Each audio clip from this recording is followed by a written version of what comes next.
गुजरात विधानसभा चुनाव बीजेपी के लिए लोकसभा के सेमीफाइनल से कम नहीं था। गुजरात में जीतना पीएम मोदी के लिए किसी भी कीमत पर जरूरी था। इस बार जीत का अंतर जरूर कम था, लेकिन संदेश बहुत बड़ा रहा। चाहे जातिवाद का मुद्दा हो या नोटबंदी और जीएसटी का। कांग्रेस के साथ बीजेपी विरोधियों का जमावड़ा होने के बाद भी हार बहुत कुछ कहती है। गुजरात चुनाव परिणाम किस किस के लिए अलार्म है, समझिए इस रिपोर्ट में।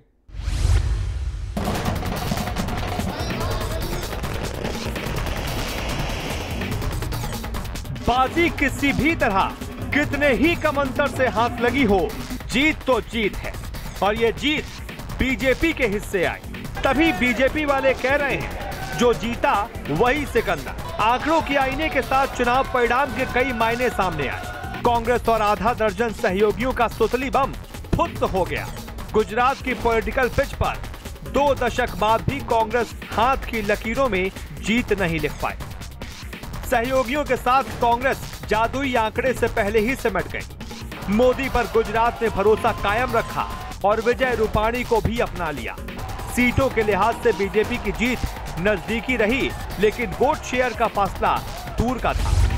हमारा वोट प्रतिशत 2012 के मुकाबले गुजरात के अंदर बढ़ा है। 2012 में भारतीय जनता पार्टी को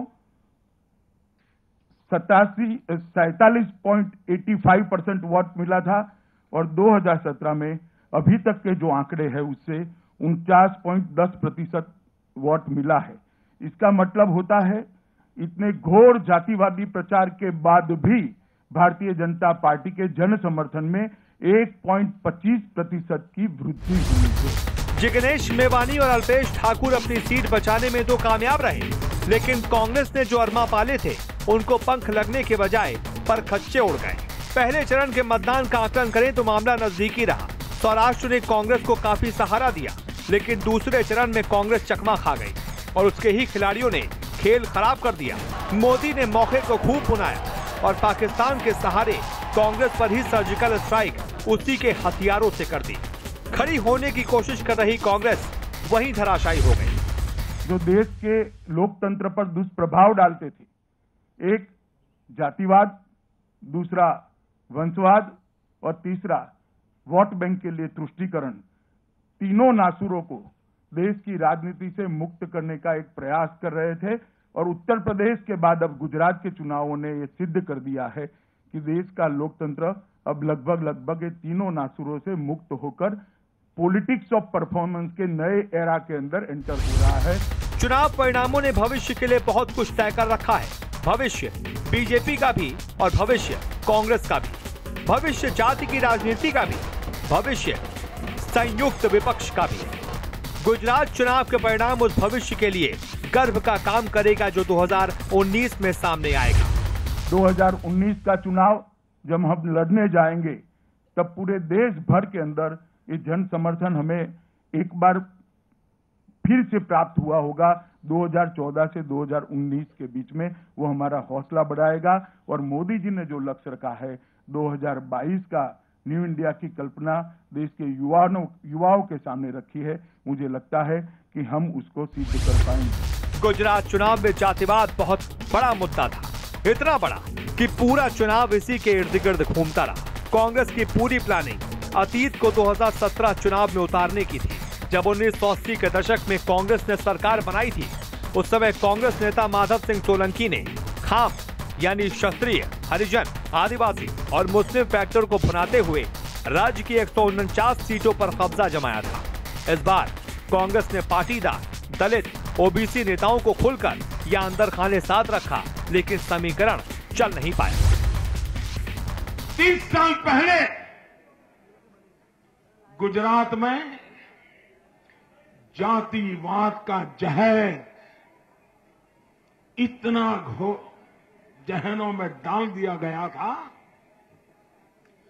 उस जहर को निकालते निकालते मेरे जैसे लाखों कार्यकर्ताओं के 30 साल खप गए हैं। 30 साल तब जाकर के गुजरात से वो जातिवाद के जहर से मुक्ति मिली। पूरे गुजरात को जिस तरह से जातिवादी की आग में झोंकने का प्रयास किया गया, गुजरात की जनता ने उसको विफल बनाया है। उसका भारतीय जनता पार्टी के सभी कार्यकर्ताओं को बहुत आनंद है। साथ ही संयुक्त विपक्ष की समीकरण की हवा भी जनता ने निकाल दी। गुजरात में इस बार भी चुनाव बीजेपी बनाम ऑल की ही तरह था। अंदरूनी या बाहरी तरीके से कितने ही धड़े कांग्रेस के साथ थे। कांग्रेस के साथ अलग अलग जातियों के नेता जुड़े थे, जिनके पहचान ही जातिवाद की राजनीति की वजह से थी। कांग्रेस ने आरक्षण का भी लॉलीपॉप जनता को दिखाया था।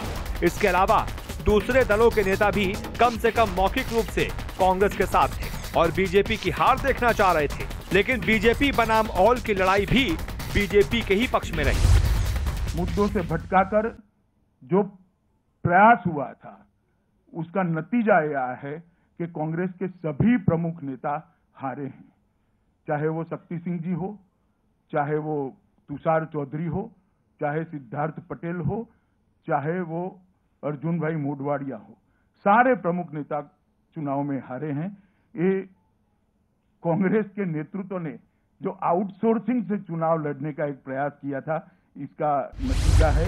2019 के लिहाज से चुनाव परिणाम कई संदेश देकर चला गया। राहुल गांधी के कांग्रेस अध्यक्ष बनते ही हार का तोहफा मिला। गुजरात इलेक्शन के लिए राहुल गांधी ने ताबड़तोड़ सफाई की। 21 दिन प्रचार के दौरान वो 15 रात गुजरात में थे। इस दौरान उन्होंने अलग अलग 300 कार्यक्रमों में भाग लिया।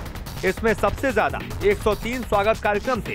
राहुल गांधी ने 12 चौपाल, 12 संवाद, 33 पब्लिक मीटिंग, 27 मंदिरों में दर्शन, 5 फोकस मीटिंग और 3 सोशल मीटिंग की थी। दोनों फेज में राहुल ने 44 नुक्कड़ मीटिंग की, लेकिन कांग्रेस को जीत नहीं दिला पाए। सकारात्मक ये रहा कि पिछली बार से कांग्रेस की सीटें बढ़ी हैं। कांग्रेस अध्यक्ष की ओर से उनकी बहादुरी, कांग्रेस कार्यकर्ताओं की निडरता और उनकी अनथक मेहनत के लिए बहुत बहुत धन्यवाद। 6.5 करोड़ गुजरात के भाई बहनों का से हम ये कहेंगे, आपके प्यार, आपके मोहब्बत और आपके आशीर्वाद के लिए धन्यवाद। धनबल, बाहुबल और सत्ता बल के बावजूद आपने कांग्रेस पार्टी और कांग्रेस समर्थकों को भारी जनमत दिया और उन अहंकारी लोगों को सबक भी सिखाया। गुजरात में बीजेपी की लगातार 6वीं जीत है। बीजेपी को एक बार फिर से जीत दिलाने में प्रधानमंत्री मोदी की अहम भूमिका रही। पिछले 2 दशकों में बीजेपी के लिए ये जीत सबसे ज्यादा मुश्किल लग रही थी। इस बार का गुजरात विधानसभा का चुनाव महज गुजरात के लिए नहीं लड़ा जा रहा था, बल्कि देश की सियासत के लिए भी दिशा देने वाला माना जा रहा था। यही वजह है कि नरेंद्र मोदी ने गुजरात में बीजेपी की सियासी बसात खुद बुनकर जीत में तब्दील कर दी और साफ कर दिया कि अभी उन्हें टक्कर देना इतना आसान भी नहीं है। ब्यूरो रिपोर्ट, समाचार प्लस।